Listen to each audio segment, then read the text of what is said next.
Bonjour à tous. Nous allons vous proposer, comme chaque début de trimestre, les principaux enseignements que l'on peut extraire de notre méthode Digital Top-Down. Notre méthode consiste à évaluer l'attractivité des actions européennes au regard de 4 piliers d'analyse complémentaires.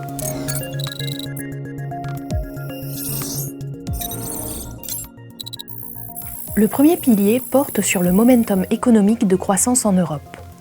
Ce dernier rebondit fortement depuis fin septembre, en raison d'indicateurs de sentiment qui se redressent, après avoir atteint pour certains d'entre eux des planchers historiques. La baisse récente de l'inflation et la réouverture de la Chine contribuent à l'amélioration progressive de la confiance. En parallèle, les économistes ont mis fin à près d'un an de révision à la baisse des perspectives de croissance économique en zone euro. La croissance attendue du PIB en 2023 est de plus 0,5%, contre moins 0,1% anticipé en début d'année.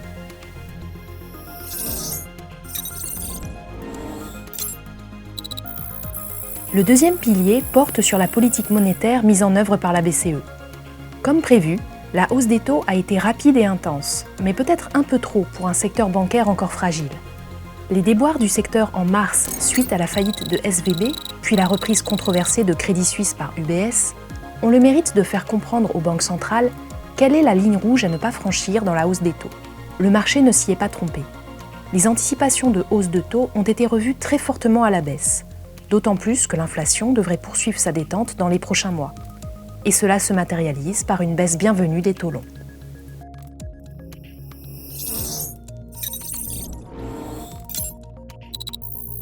Et ce n'est pas sans conséquence sur le troisième pilier de notre analyse, qui porte sur les valorisations. La prime de risque du marché action européen avait atteint fin février sa moyenne historique, pour la première fois depuis 2008, justifiant pleinement, d'un point de vue fondamental, la correction observée en mars des indices. La bonne nouvelle est que la forte baisse des taux longs, couplée à celle plus modérée des indices en mars, permet de reconstituer la prime de risque, qui s'élève désormais à 5,3%.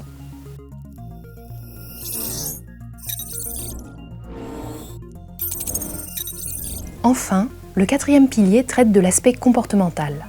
Les indices européens s'inscrivent dans une tendance haussière, car ils évoluent depuis octobre au-dessus de leur moyenne mobile de 100 jours. Par ailleurs, le test réussi de la moyenne mobile de 100 jours lors de la correction en mars fortifie encore plus la tendance.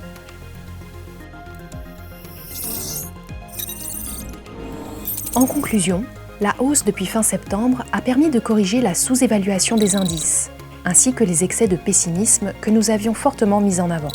Il ne serait pas étonnant dans ce contexte d'observer des marchés moins directionnels dans les prochains mois, mais aussi plus sélectifs et propices au stock picking, alors que va bientôt s'ouvrir une période de publication trimestrielle.